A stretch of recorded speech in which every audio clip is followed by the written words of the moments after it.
What is up, everybody? Welcome back to the channel. My name is Jay, and this is the Jay Sinky channel. You guys know how it goes at this point. We are on another Thursday, which means we are doing another Talkin Tackle. So, before you get to the rest of the video, don't forget to like, subscribe, comment, and turn on all your notifications so you know when the next video drops. And in today's video, the tackle that we're going to be talking about is going to be jerkbaits.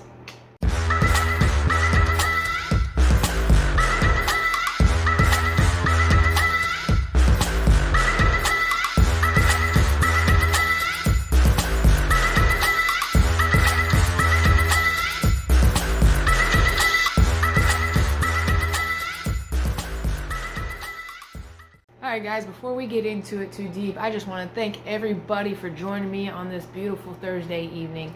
And for you guys, it's Thursday. For me, it's the Wednesday before. But that's not the point. I hope you guys are having a beautiful evening. Thank you for joining me. I always appreciate it, guys. So, let's get to it. Jerkbaits. What is a jerkbait? So first off, let me just tell you guys, there are two different kinds of jerkbaits. There is a soft-bodied plastic jerkbait, like the Guggen Dart or the classic Fluke. Those are classified as soft-bodied jerkbaits. We're not going to be talking about those today. We'll do that for another Talkin Tackle. In today's video, we're going to be talking about the hard-bodied jerkbaits. So what is a hard-bodied jerkbait? What is it defined as? So essentially, you're going to be getting something that's mimicking a minnow, and it's going to have more of a slender body. Ow, there we go. Has that slender body to it here that you can see, and it just mimics a minnow. Now you're going to have different sizes too. You have longer ones, you have shorter ones, and then you got even little, where is it? It's here somewhere hiding. There it is. You got little tiny guys, just to classify what, sizes. But that's what we're going to be getting into. We're going to talk about the breakdown as far as, the kind of gear that you should use, the rod, the reel, the line, all that fun stuff. We're going to go into the differences in the sizes that we're talking about, when they're best used, and all the fun stuff. So let's get to it. Before we actually get into talking about the actual jerkbaits themselves, let's talk about the gear that you're going to be using. So let's get the most simple part out of the way, the reel. The reel that you should be using, guys, if you're using a bait caster, should at least be a 6-to-1 ratio or higher. I wouldn't, say you need to go so high as like an 8-to-1 ratio. Usually that 7-to-1 ratio is that good sweet spot for the, best go-to. If you're using a spinning combo, I would definitely think about the line that you're using. That's going to be where we'll get to that in a second as far as the line that you use and when, the presentation as far as which, reel you should actually use. So we'll talk about that one in a second. Now your rod that you're wanting to use, guys, I would definitely use something like 6'9" to maybe a 7 foot. You don't want too much length there. You definitely want to have, and this is where a lot of guys will tell you one versus the other. You have people who want to sit there and have a more, parabolic bend. And then you have others who want that, fast tip bend. To clarify what parabolic is, if you're not certain, it's a slower bending rod versus a faster bending rod. The most common that I've heard of is typically you want something that's got a parabolic bend, that's a little bit of a slower bend, but then there's the people that argue with you about it needing a faster tip because as far as a hookup ratio, they want that tip to be able to hook up better. When it comes to a jerkbait, as far as I know, when you're setting the hook, it's going to be more like a crankbait. You just kind of want to bend with it rather than really set that hook. If you set that hook, there's a higher chance that those hooks won't actually hook into the fish's mouth. But you definitely want a shorter rod. As far as the bend in the rod and the tip itself, it seems like that might be more of an opinion and a matter of what you feel better about. I feel like the best thing you could do is go out there and try it. I haven't found the most luck with the fastest tip in the world, but I haven't had the most, experience with jerkbaits either. So I'm still playing around with them and figuring those out too. I think it's an opinion thing. I think it's a matter of how you feel about it in your hand. But I would definitely stick with the 6'9" to 7 length in the rod, and then at least a 6-to-1 ratio or higher. Again, though, you don't got to get as high as the 8. You don't want to speed that thing back to you too quick. The bass won't even see it. All right, so let's move on to the actual line that you're gonna use. Now, what I've read on this one is you kind of want to get away with as light a line as you can get away with. And the whole point of the jerkbait is you want it to get down into the water column. So fluorocarbon isn't actually a bad idea, especially if you're wanting it to sink a little more. That fluorocarbon will help it get, sink down in there further. So fluorocarbon is a good bet to go with that. But again, I know there are guys out there who want to use the monofilament because they want theirs to actually float higher up in the column. That's going to depend more on the time of year that you're actually fishing your jerkbait. And if you're fishing it, in the warmer seasons, then, the bass are going to be higher up in the column. So maybe monofilament's better during that time of the year, but during the colder seasons, those bass are deeper, in the water column. So therefore, you're going to want to use fluorocarbon. Think about where you're fishing, when you're fishing. There's always those key factors that could change your line. But get away with as light a line as you can. And I say somewhere right around the 10-pound mark is probably the sweet spot when it comes to a bait caster. And the research that I've done, I've heard that if you get a little bit lighter than 10 pounds, so like 6 to 8 pound area, maybe throw it on a spin cast and see how that works for you. But 10 pounds seems to be that sweet spot. Get away as light as line as you can. Alright, so I got a lot going on in my brain, and I'm trying to just kind of spill it all out, and I keep kind of messing up on my videos because I keep thinking in my head of different things that I want to tell you guys. So we're going to try to break it down simply. First thing I'm going to break down for you guys is the bill on an actual jerkbait. Come here. Now, you guys can see these next to each other. This bill is much longer. Not by much, but I mean it's wider, it's fatter. It's going to go deeper, okay? Bigger the bill, the deeper it's going to go, okay? As you can see too, these are two different sizes. This is the most common size jerkbait there is. It's a 110. A lot of guys know that term, 110. Okay, you got 110 plus 1, 110 plus 2. The plus 1 and the plus 2 just means it can get down a little bit deeper in the water. I'm not sure. I think the bill itself is actually a little bit bigger, and they actually go deeper into the water column without having to modify the actual jerkbait itself. Like just straight out of the factory, it goes deeper than a normal 110. Now you're looking at two different jerkbaits here. This one here is a Junior Scout by Guggen Squad. This guy goes somewhere, just giving an estimate, I have looked it up before, but I believe it goes somewhere between I want to say 4 to 6 feet for this one. This one is probably going to be the more common size and bill length that I'm going to use as far as a pond angler goes. The waters that I fish primarily aren't always the deepest, so the column as far as suspended bass where you put this down into the water is going to be somewhere in that range. So this is going to be better for me. Now you got those guys that are out there on the lakes and they want to get it down into that 9-foot range. That plus 1, that 110 plus 1 plus 2 might be better for you on the deeper end. Now we can get into modifications, but before we get there, let's actually talk about how you fish a jerkbait. It's called a jerkbait for a reason. You actually want to twitch it. It's one of those, the cadence is actually going to vary when it comes to the actual fish itself. But initially, what you do is you throw it out there, you get a good long cast, and you twitch. And when you twitch, you can change your cadence up. You can do 1, 2, 3, pause.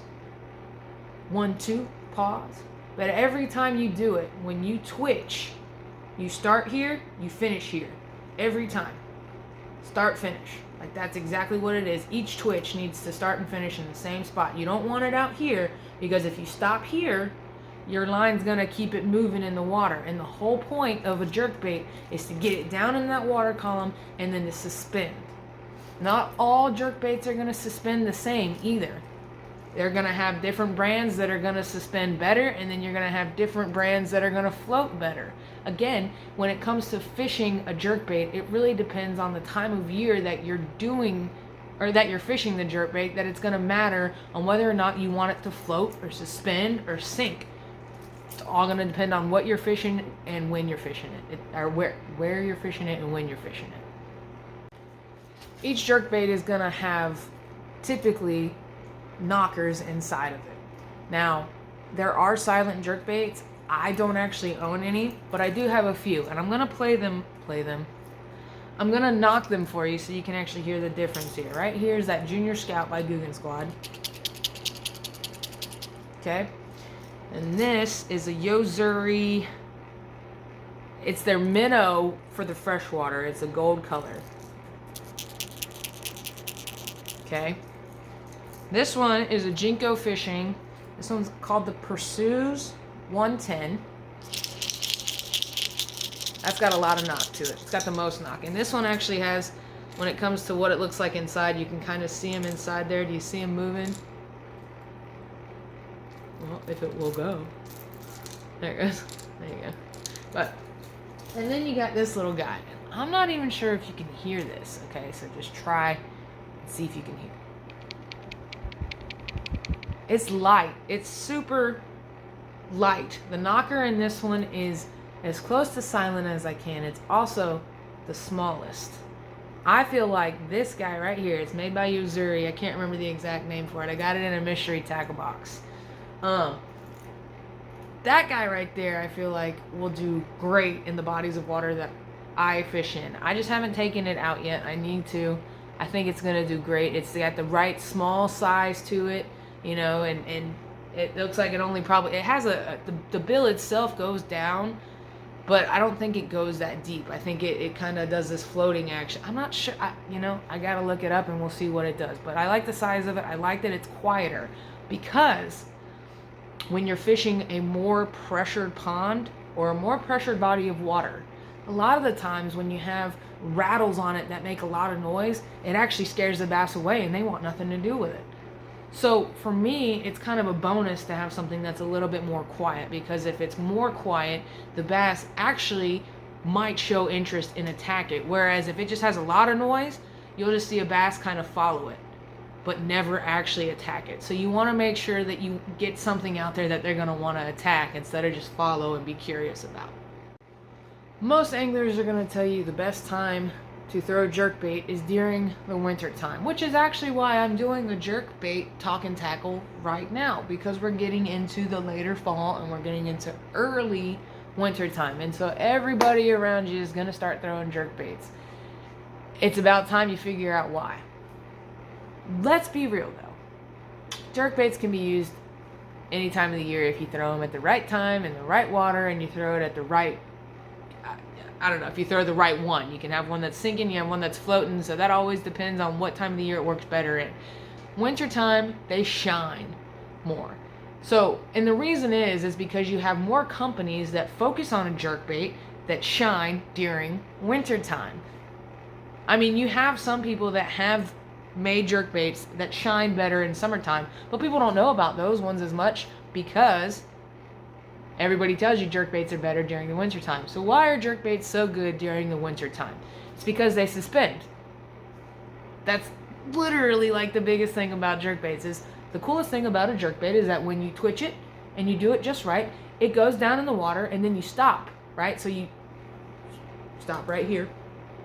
And what that jerkbait is supposed to do in the water, once it's down, it literally will stay right there. And on some of them, depending on which one you're using and how you've modified it, if you've modified it at all, we'll talk about modifications here in a second.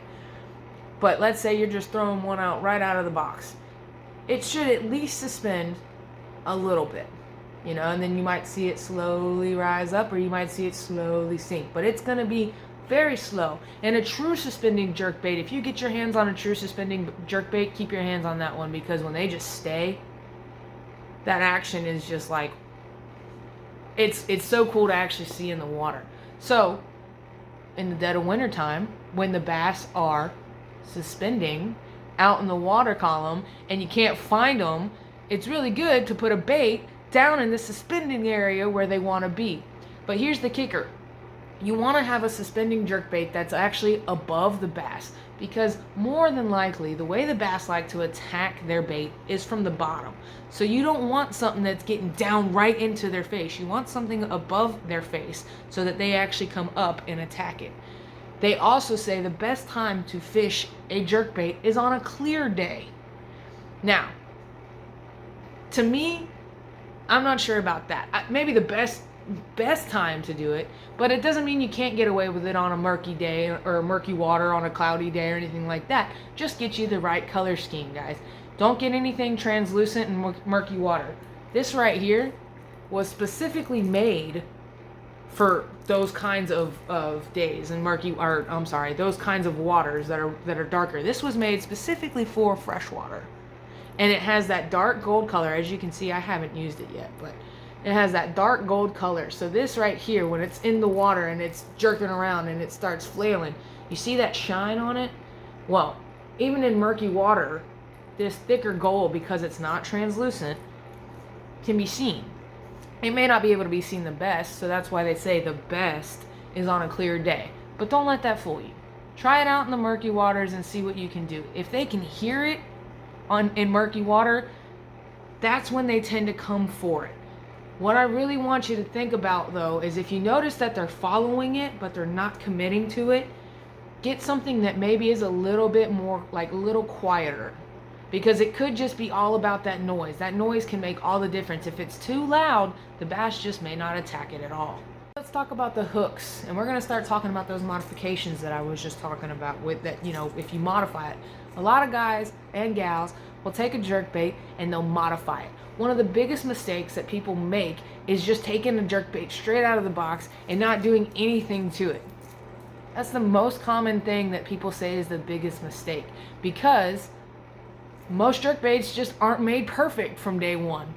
I will tell you the best suspending jerkbait that I have, as far as the actual suspending, besides the actual size, this is a bigger one, is that Pursues 110 by Jinko.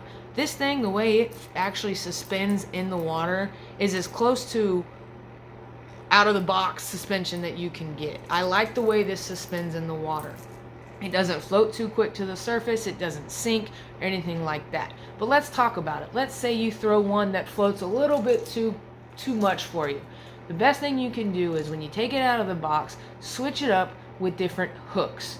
Now, if you don't like the floating action, put bigger hooks on it, a different size. Because when the manufacturer made it, and they told you that that thing goes down a little bit to a certain, foot or whatever, or if it's a certain floating, they took all of that in consideration with the hooks that came on it. So, change up the hooks, make them a little bit bigger. They're going to be a little bit heavier, so therefore it will suspend a little bit better if you don't like the floating action. Vice versa with ones that are too heavy. If you don't like how quickly it sinks, which I guess that's a thing too, but if you don't like how quickly it sinks, change them up for some lighter hooks. That way it'll actually have a little bit more of a floating. The hooks will make all the difference when it comes to the action of that jerkbait, for sure. And that's generally the biggest modification that people make to their jerkbait. So let's talk about the actual size of jerkbaits. The most common size in jerkbaits is a 110. That's a term that guys and gals that use jerkbaits know what a 110 is. And it literally is a 110. A 110 is the most common size, 110 millimeters. That's all that means. Okay? This right here, if we were going by millimeters, would be an 89. It's literally like an inch smaller in size. What matters the most is seeing what size bait fish you have. The whole point is you're mimicking a minnow type bait. So something that's, if it's too big in your body of water, they're going to look at it and think, what is that? It looks weird. You want to match the hatch in that aspect. Y'all know the term match the hatch, right? So that means you basically want to match whatever the bass are feeding on in the body of water that you're fishing. That one's the one you know. Here's the one we need to learn. Match the cadence. When people think about a cadence, they think it's the same all the time. And when it comes to a jerkbait, you have it's called twitch, twitch, pause for beginners. And I will say, start there for sure. When you throw it out, long cast, do twitch, twitch, pause. Twitch, twitch, twitch, pause. Something like that. Very standard. Start there. No doubt about it. But what I will tell you is that cadence is going to be different for every fish. Every bass that you come across it could want a different cadence. That's just a fact. I don't know how else to tell you. You're going to find one that's going to want it when you're twitching, and then you're going to find others that are going to want it on a pause.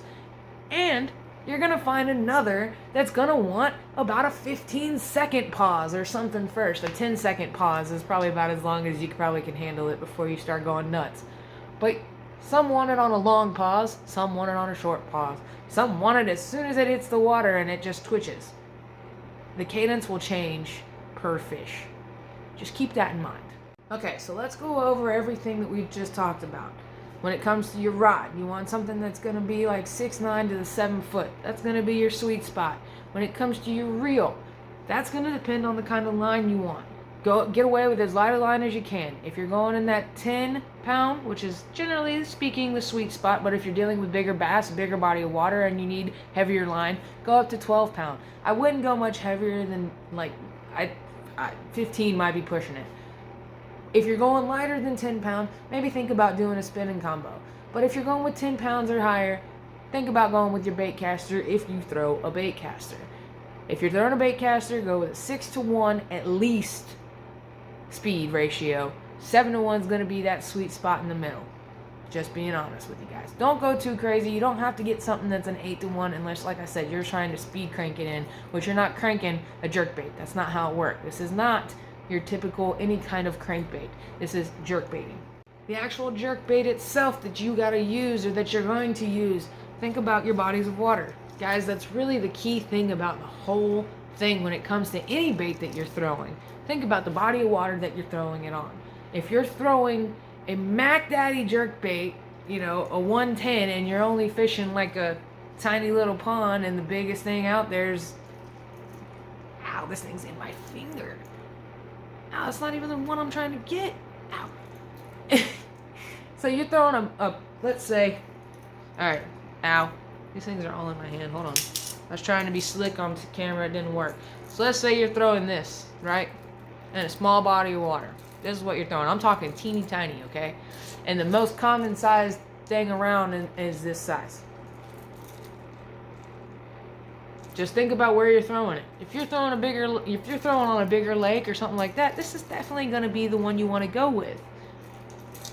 And when it comes to what colors you should throw, here's my word of advice. Match the hatch. Go with good, regular, like, what is the word? I'm thinking of bluegill, but it's shad pattern. There we go. Minnow, shad patterns, bluegill patterns. Something that's matching the little bait fish that are in your body of water. Go with something like that. If you're fishing a clearer day, you can get away with things that are translucent that you can see through. And if you're fishing on a darker day or you're fishing murkier water, fish something solid, not translucent. Something with solid sides that's flashy, because if you want them to have any chance of seeing it in murky water, you need flash, because they have to be able to see something. They can hear it, but you want them to be able to see it, because you want it. It's essentially mimicking a dying bait fish. When you pull it in there, it'll do this and it mimics. That flash will happen at those key moments when it's doing that. Murky waters, solid. Clearer waters, you can get away with translucent. You can try solid ones still, especially in freshwater, because freshwater ponds tend to have a tinge to them anyway. But translucent for clear water, I just said it and I can't even think of it. Solid for murky water. The bills on the jerkbait themselves are going to affect how deep it goes. Okay? So, like we said, you got one that looks like this, then you got one that looks like this, and then you got a tiny little guy. I just want to say something here. This guy's tiny. Okay, this guy, not half, well, about half, right? Their bills are about the same size. So that means that both of these, even though this one's bigger, can still go about the same depths. Now it's going to change because this one does weigh a little bit more. So it's going to depend on how far it goes. But the bills on the jerkbait depend on how deep the actual bait is going to go. One of the biggest mistakes that I'm guilty of when it comes to jerkbaits is people don't use them enough. I'm completely guilty of that. I do not have the most confidence in a jerkbait. I would love to have more confidence in a jerkbait. And as that, I'm going to try to make that a goal to use them more next year, especially coming up. Actually, maybe this year, because I mean, we're in the middle of winter, so I might as well go out and try now while it's cold, right? Because they're supposedly shine better in the winter time. I know I do air quotes. Everybody just sat there and was like, no, they really do though. I believe it, but I also believe that if you have a jerkbait in the middle of summertime and it's a floating jerkbait, you put lighter hooks on it and it floats, you can put it up in a shallower water column. If you're throwing one that has a shorter bill on it, it will work in the middle of summertime too. So just, I don't know. I'm going to try it now because supposedly they shine better in the wintertime. But that doesn't keep me from believing that it'll work in the summertime. One of the most popular colors that people talk about too, besides just your normal, you know, shad and minnow and all those, is bone. And like a white bone. This isn't quite bone, but this is a white. But this made me think of a bone color. For some reason, that bone color is something that the fish go nuts for in the water. I'm not quite sure why. I wish I knew. But keep it in mind. If you want a jerkbait and you see it in a bone color, I would suggest, especially if you fish on ponds. On bigger bodies of lakes. I don't know about how the bone color would do so great in a pond. It's solid, so I mean I don't see why it wouldn't do that great. It kind of stands out. It is very. It's not shiny though, so I think that's where I would have a little bit more of a downfall. So maybe on a clearer pond or something like that. But that bone color seems to be money, and all the anglers that are good at it will tell you that bone color is what you want. Alright guys, that's where I'm going to leave you. Tell me what you like, tell me what you didn't like, tell me what you want to see more of. If you have any questions, let me know what you want to know, because I could have missed something. It's very possible. I'm not a fishing expert all the way. I'm getting there. I'm trying my best. I wouldn't say I'm anywhere near it at this point. I'm still very fresh at fishing, but I do love to learn. I am such a nerd, and I love tackle. So if there is something that I missed, or there's something that you want me to, something else that you want me to go over when it comes to jerkbaits, leave a comment below. Let me know. And as far as the actual baits go, guys, do me a favor, and if you want to check them out, use the links that I leave in the description. They're over at Shop Carl's. They're all gonna be over there. They're great. But yeah, guys, let me know what you want to see more of, and don't forget to like, subscribe, comment, turn on all your notifications so you know when the next video drops. Happy holidays, guys. I'm not sure how the rest of the year is going. I'm doing my best right now to pop out those 2 videos for you with Thursdays and Sundays, but with fishing getting a little bit slower, the bites getting a little bit tough, do you guys really want to see videos of me out fishing and getting skunked? Because I can play those videos for you, but I'm not really sure they're what you want. But I got some ideas coming up here. Maybe I'll go out fishing and I'll actually show you the action of a jerkbait and how to actually throw it and retrieve it. There's the right word. Let me know. But anyway, guys, you guys know how it goes. Sorry, I was literally like just mind blank. I was going to say don't forget to like, subscribe, and all that fun stuff again. And I was like, oh, hold on, you did that already, so don't do that again. But you guys know how it goes. We're out there fishing. We're out there catching. And we're out there getting through the toughest, I believe, one of the toughest parts of the fishing year. No complaints.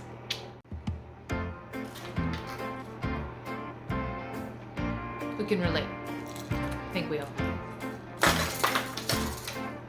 And then it just comes off. See how maybe we can go. Oh, we got all of it up.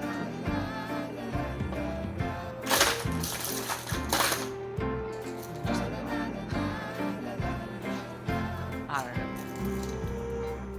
know. Check out my Fishmas tree, guys. So today we started setting up Christmas stuff. A little late today, it's alright. Can't get it to sit up straight. We're gonna call it a little gold tree. Check it out right here on top. It's an Alabama rig. I don't want to pull it off, but we're gonna decorate it. Happy holidays, everybody.